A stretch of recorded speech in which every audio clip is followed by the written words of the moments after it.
Welcome to all of you. Today we will discuss the next chapter, that is machine elements subjected to direct stresses.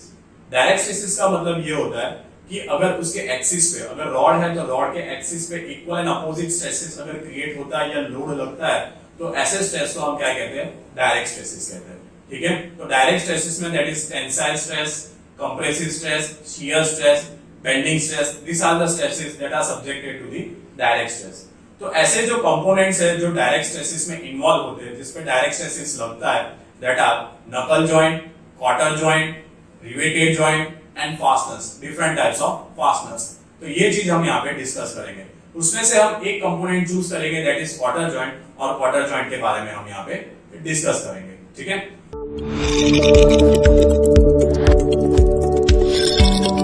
Quarter joint. Cotter joint is a flat wedge-like piece of steel of rectangular cross-section which is inserted through the rod at high angle to their axis. मतलब उसका जो shape रहता है वो veg type shape रहता है. ठीक है, जिसे हमें रॉड के अंदर इनपुट करना रहता है. ठीक है, रॉड के अंदर स्लॉट रहेगा दैट इज पिगॉट, और सॉकेट के बीच में स्लॉट रहेगा. उस स्लॉट में हमें उस पीस को डालना रहता है दैट इज कॉटर.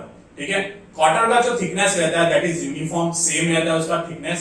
ठीक है, but tapering in width generally only on one side. एक साइड स्ट्रेट रहता है और दूसरी साइड कैसा होता है, थोड़ा सा टैपर रहता है. ठीक है, जो टैपरिंग होता है वो 1:30 का रहता है. ठीक है, the end of the quarter are made narrow to facilitate the hammering or for fixing and removing. ठीक है, तो जो उसका अपर एंड लोअर पोर्शन है उसको हमें क्या करना पड़ता है, नैरो करना पड़ता है, ताकि हम इजीली उसको रिमूव कर सके और इजीली उसको फिक्स कर सके रॉड के अंदर. ठीक है, तो cotter joints are generally used for fasten rigidly two rods which is subjected to tensile or compressive stress along their axis. ठीक है, तो कॉटर जॉइंट किसको ज्वाइन करने के लिए यूज होता है, ऐसे रॉड जिसमें कंप्रेसिव और टेंसाइल स्ट्रेस लग रहा हो. ठीक है, ऐसे रॉड को उसके एक्सिस के मदद से वहां पे ज्वाइन किया जाता है. ठीक है, जनरली जो रॉड रहता है वो सर्कुलर रॉड रहता है. ठीक है, नेक्स्ट अगर बात करें, the joint is not suitable where the member are subjected under rotation. ठीक है, अगर वो रॉड अगर रोटेट कर रहा है तो रोटेशन को यहाँ पे वो ज्वाइन नहीं कर सकता है. ठीक है, तो ओनली रोटेशन के बिना अगर रॉड है तो उसको वहां पे हम ज्वाइन कर सकते हैं. ठीक है, thus they are different from key joints which are used to fasten shaft and hubs subjected to tensional stress. मतलब कि जो अलग अलग तरीके के कपलिंग्स है जिसमें कीज लगता है. ठीक है, और हब के बीच में वहां पे की लगता है, तो ऐसे कंपोनेंट के ये डिफरेंट है. ठीक है, कॉटर जॉइंट. तो आप यहाँ पे देख सकते हो. ठीक है, जैसे ब्लैक कलर का पोर्शन है that is known as socket, and जो पर्पल कलर का पोर्शन है that is spigot, and green colour का पोर्शन है दैट इज कॉटर. ठीक है, इस तरीके से पर्पल का जो स्पिगॉट है वो सॉकेट के अंदर जाएगा, फिर कॉटर हम उसके अंदर फिक्स करेंगे. ठीक है, तो इस तरीके से आपको स्लॉट के अंदर यहाँ पे कॉटर को फिक्स करना रहता है. उसको इजीली फिक्स कर सकते हैं, उसको इजीली रिमूव कर सकते हैं. तो black portion is that is socket and purple portion is that is spigot, and the cotter is of green colour. इस तरीके से आपको यहाँ पे दिखाई देगा. इस तरीके से स्पिगॉट को सॉकेट के अंदर फिक्स करके हम फिर उसके अंदर कॉटर फिक्स कर सकते हैं. ठीक है, तो इस तरीके से हमारा कॉटर जॉइंट वर्क होता है. ठीक है, जो ब्लैक और पर्पल पोर्शन के जो पीछे वाले पोर्शन है उसमें वहां पे रॉड फिक्स होगा. ठीक है, तो this is the application of cotter joint.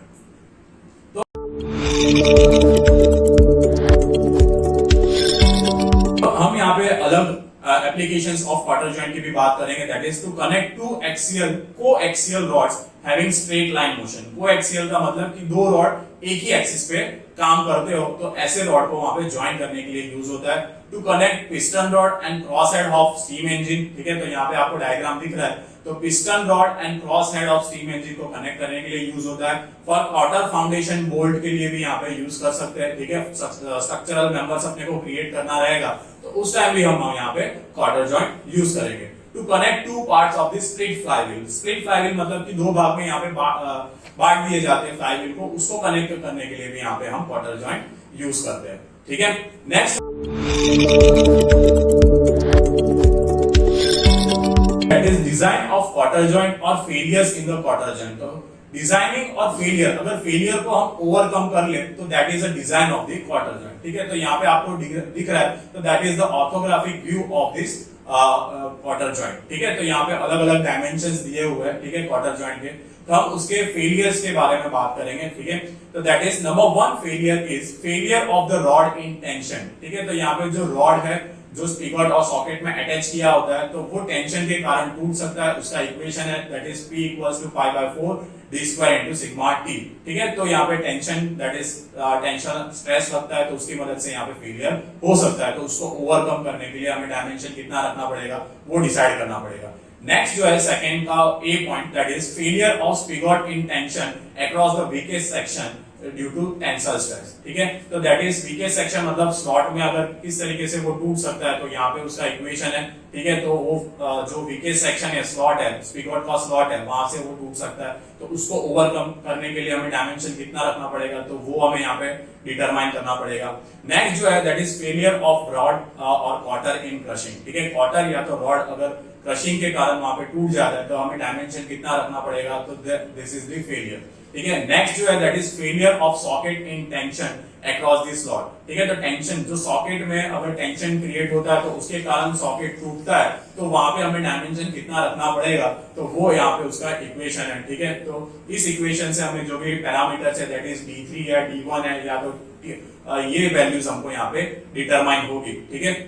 Next है failure of socket collar in crushing, ठीक है। तो सॉकेट का जो कॉलर यहाँ पे आपको दिखाया गया है, ठीक है, जिसका जो मैक्सिमम डायमीटर है दैट इज D4 एंड जो मिनिमम डायमीटर है D1, तो यहाँ से अपने को ये दो पैरामीटर्स यहाँ से मिलने की संभावना है। तो इस तरीके से हम यहाँ पे इस फेलियर की मदद से हम यहाँ पे डिजाइन कर सकते हैं सॉकेट कॉलर को।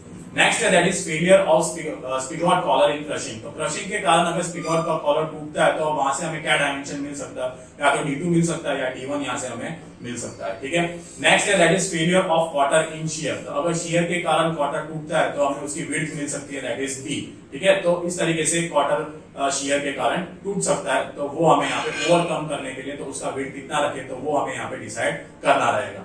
नेक्स्ट है that is failure of rod and in shear. तो अगर रॉड का जो एंड है, ठीक है, जहां पे स्लॉट खत्म हो रहा है, सॉरी जहां पे स्लॉट स्टार्ट हो रहा है और जहां पे स्पिगॉट स्टार्ट हो रहा है, उन दोनों के बीच का डिस्टेंस है दैट इज A। तो वहां से अपने आइडेंटिफाई कर सकते हैं, A की वैल्यू हम यहाँ पे डिटरमाइन कर सकते हैं। Failure of socket and in shearing, ठीक है। तो इस तरीके से जो है सॉकेट का एंड जो है, ठीक है, वो भी यहाँ पे क्या हो सकता है, शियर के कारण फेल हो सकता है। तो वो हमें उसके रिगार्डिंग से हमें पैरामीटर डिसाइड करने रहते हैं, दैट इज E अपने को यहाँ पे पैरामीटर मिल जाएगा, क्योंकि D4 एंड D1 जो हमें प्रीवियस पॉइंट पे हमें आइडेंटिफाई कर सकते हैं, जिसके कारण हम यहाँ से E फाइंड आउट कर सकते हैं।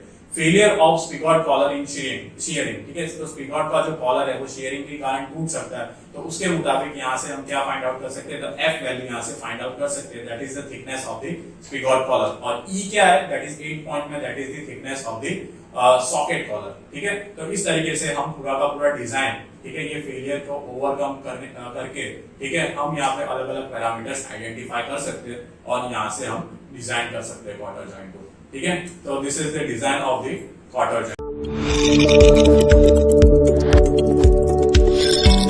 Important questions that will be related to this cotter joint, ठीक है। तो ये आपको यहाँ पे सॉल्व करना रहेगा, ठीक है। तो जो लिंक है वो बायो में है, तो आप यहाँ पे आप जो है एमसीक्यू क्वेश्चन अटेंड कर सकते हैं और आंसर देने का ट्राई करना, ठीक है। Thank you very much.